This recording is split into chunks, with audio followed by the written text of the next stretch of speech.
After watching a few games of TCU's tape, how is their offense different from the one you saw last year in Fort Worth? It's not a lot different. They're going to do what they do. He's done that for years, and they just try to do the same thing, get good at what they do.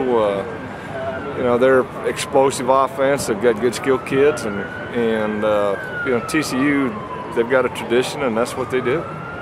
When TCU played Virginia last weekend, the announcers were talking about how much different Casey Pachall looks at quarterback, saying he's matured a lot over the offseason. When you look at film, does he look like a different quarterback than the one you saw last year? Not really. I mean, the kid's got a great arm, and he's got good command of the offense. I think he's one of the better quarterbacks we're going to face this year.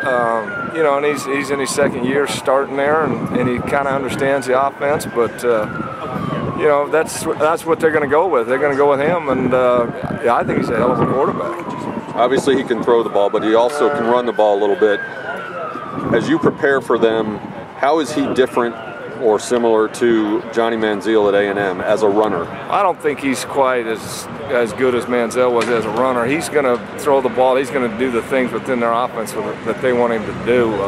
Manziel was a freak. I've never seen a quarterback that could run like that. And we had our best linebackers on that kid, and we had speed linebackers, and we couldn't catch him. So there's just a big difference in speed.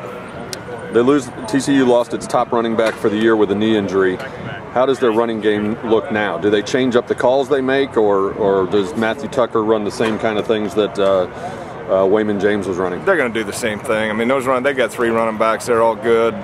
You know, 32 probably was the best of all of them, but all 3 of those running backs can play. They're downhill, power type running backs, and that's what TCU is. They're going to run power football at you. They're going to run the ball hard, and they pride themselves in being a physical football team. So it doesn't matter who they got at running backs.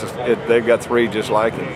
And they've got a real array of receivers. Josh Boyce is the big, strong guy. Sky Dawson is smaller and very shifty and elusive. And then Brandon Carter, unbelievable athlete. Who concerns you the most out of that group? I think you got to cover all of those receivers. They're all good athletes. You know, Boyce was one of those guys that hurt us a little bit last year, but I mean, you got to take care of all those guys. They got a talented receiver corps, maybe as good as any receiver corps we've seen. Your keys to having a successful outing on Saturday? Well, we got to get pressure on that quarterback, and we got to defend a pass, and we haven't been, you know, doing a great job of that this year. So we got to eliminate big plays, and we got to get pressure on that quarterback, and if we do that, we'll have a good game.